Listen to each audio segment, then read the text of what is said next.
बिस्मिल्लाहिर्रहमानिर्रहीम। आज देखें, जो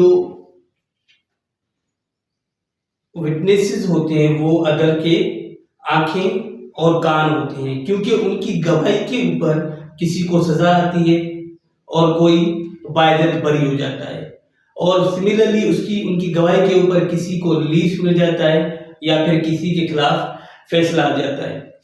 उनकी अहमियत इतनी है ट्रायल के अंदर कि लॉ ने ये जरूरी समझा कि जो बंदा हमारे सामने आ रहा है गवाह बनने के लिए, क्या वो इतना एज है कि वो समझ सके ट्रायल को? क्या वो इतना एज है जो क्वेश्चंस उससे पूछे जा रहे हैं उनको समझ सके और फिर उनके जवाब दे सके? क्या वो इतना एज है कि जो ट्रायल है उनकी नेचर को समझ सके? उसकी कॉम्पिटेंसी को डिटरमाइन करने के लिए आर्टिकल 3 कानूनी शहादत का दे दिया गया। Article 3 basically competency of witness से हवाले से है। वो बताता है कि कौन गवाही दे सकता है, हु मे टेस्टिफाई।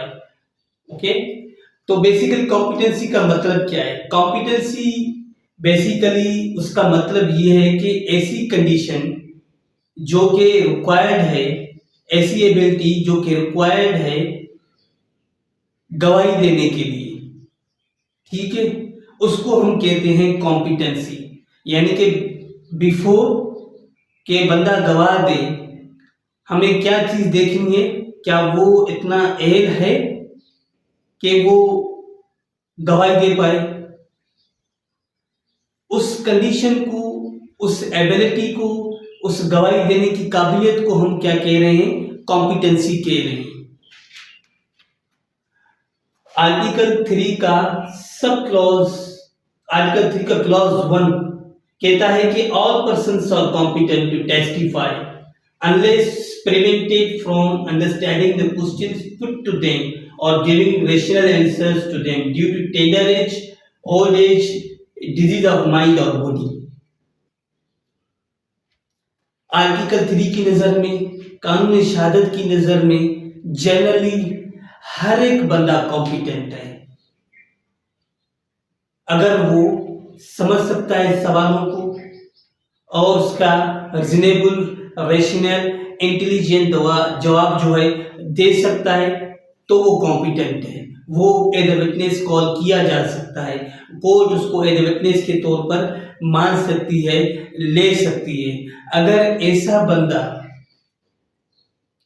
अपनी एज की वजह से, अपनी बुढ़ापे की वजह से या मेंटल या फिजिकल इलनेस की वजह से ना सवाल समझ सकता है, ना जो है उनके प्रॉपर रीजनेबल जवाब दे पाता है, तो वो कॉम्पिटेंट जो है विटनेस नहीं कहलाएगा। कोर्ट उसको विटनेस के तौर पर नहीं लेगी। दूसरी जो कंडीशन है वो दी गई है आर्टिकल 3 के प्रोविजो 3 में, और इस आर्टिकल ने जिम्मेदारी डाल दी है कोर्ट के ऊपर कि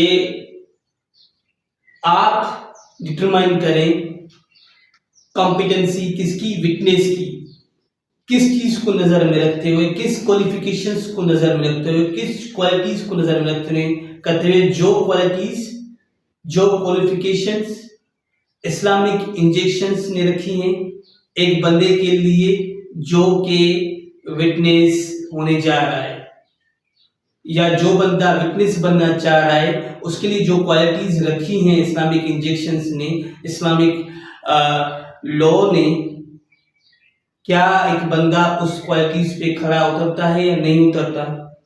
अगर ऐसा कोई बंदा नहीं आ रहा जो कि इस्लामिक इंजेक्शंस ने जो क्वालिटीज बताई हैं, जो क्वालिफिकेशंस रखी हैं विटनेस बनने के लिए, वो पजेस नहीं करता, तो फिर जो भी कोर्ट के सामने अवेलेबल होगा विटनेस, उसकी गवाही कोर्ट लेगी, ठीक है। लेकिन उस बंदे की भी जो है कंडीशन क्या है, उसके लिए भी पहली कंडीशन उसको जरूर पूरी करनी है, यानी कि वो इतना मैच्योर होना चाहिए जो सवाल उसकी कॉम्पिटेंसी डिटरमाइन करने के लिए पूछे जा रहे हैं उनको रेशनल नमूने से जवाब दे पाए, ठीक है। तो पहली जो कंडीशन है वो एब्सोल्यूट कंडीशन है, दूसरी जो कंडीशन है वो सब्जेक्ट टू अवेलेबिलिटी है। Absolute condition, this condition is subject to availability. ठीक,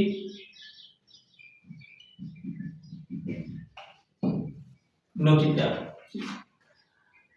अब इस आर्टिकल का बेसिकली स्कोप क्या है या एक्सटेंट क्या है।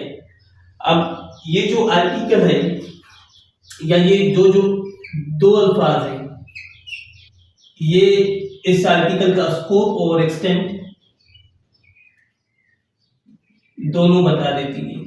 और इस आर्टिकल का, क्योंकि इसके आर्टिकल की नजर में हर एक बंदा कॉम्पिटेंट है, तो इसका स्कोप वाइड है, एक्सटेंसिव है। आर्टिकल 3 में कानून शहादत ने विटनेस बनने के लिए कोई भी बार नहीं रखा, ना एज का बार रखा है, ना रिलेशन का बार रखा है, ना जेंडर का बार रखा है। तो इस हिसाब से चाइल्ड भी अगर वो सफिशिएंट मेच्योर है बन सकता है विटनेस, रिलेटिव भी बन सकता है विटनेस, यानी कि रिश्तेदार आपका कोई और जो है दोस्त भी आपका बन सकता है। ठीक है, आपका सर्वेंट भी बन सकता है विटनेस।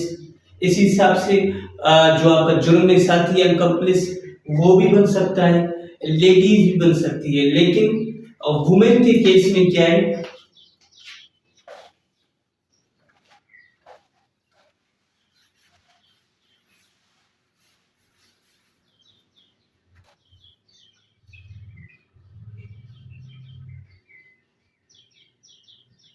वुमेन की गवाही जो है क्रिमिनल मैटर में तो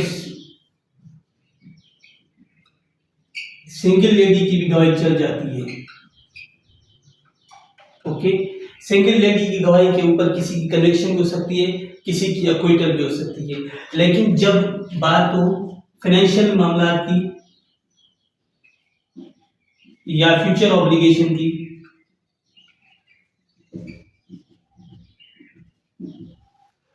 तो इसकी जो दो मेल रिक्वायर्ड होती हैं, दो मेल विटनेस रिक्वायर्ड होते हैं। तो लेडी की गवाही क्योंकि हाफ मानी जाती है, तो अगर दो मेल एब्सेंट हैं तो 4 लेडीज की रिक्वायरमेंट पड़ेगी, 4 लेडीज चाहिए होंगी। अगर एक मेल है तो 2 फीमेल रिक्वायर्ड होंगी। उसके अलावा इसकी इस आर्टिकल की नेचर क्या है, क्या आर्टिकल 3 डायरेक्टरी है या मैंडेटरी नेचर है। बेसिकली जो आपका आर्टिकल 3 है वो डायरेक्टरी है। ठीक है, उसकी नेचर में डायरेक्टरी नेचर है, मैंडेटरी बिल्कुल भी नहीं है। अगर ट्रायल के दौरान कोर्ट से नॉन कंप्लायंस हो भी जाती है तो उस नॉन कंप्लायंस को इरेगुलरिटी माना जाएगा, इलीगलिटी नहीं माना जाएगा। उसकी वजह से ट्रायल जो है इनवैलिड करार नहीं दिया जाएगा, ट्रायल जो है आपका इलीगल करार नहीं दिया जाएगा। ठीक है, हाँ एक कंडीशन जरूर है कि फेलियर ऑफ जस्टिस ना हो, अक्यूज प्रेजुडाइज ना हो। अगर फेलियर ऑफ जस्टिस होता है, अक्यूज प्रेजुडाइज होता है, तो फिर जो है सर्टेनली इफेक्ट पड़ेगा ट्रायल के ऊपर। ठीक है, otherwise it is just irregularity, non compliance is just irregularity और which is curable under section 537 of CrPC. ठीक है, उसका फिर हल जो है उस इरेगुलरिटी का हल जो है कहाँ दिया गया है, 500 सेक्शन 537 सीआरपीसी के अंदर। ठीक है,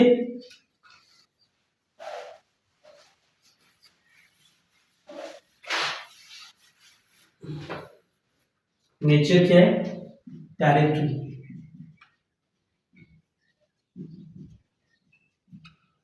ठीक, non compliance is just irregularity.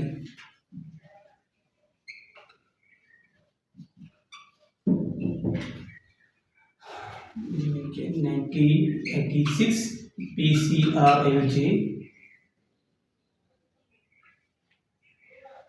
Page है 1503।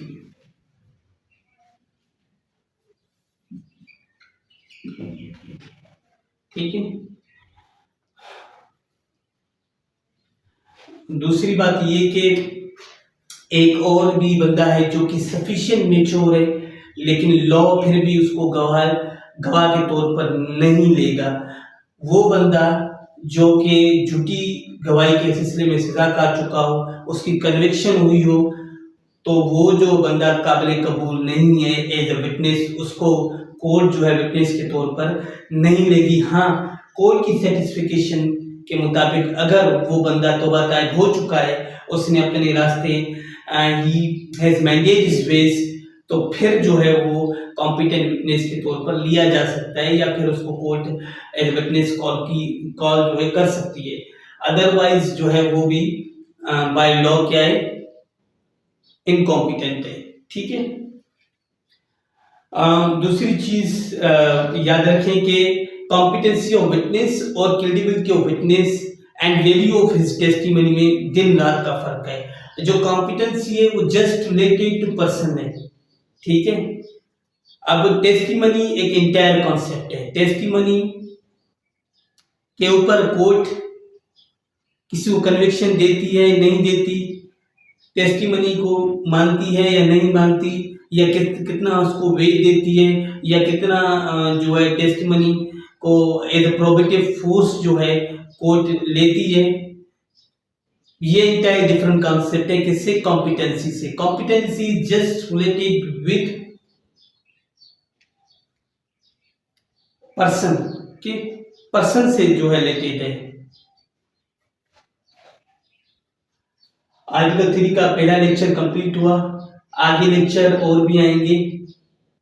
एक लेक्चर चाइल्ड विटनेस और रिलेटिव विटनेस पर आएगा, और दूसरा लेक्चर आएगा डिस्क्वालिफिकेशंस के ऊपर।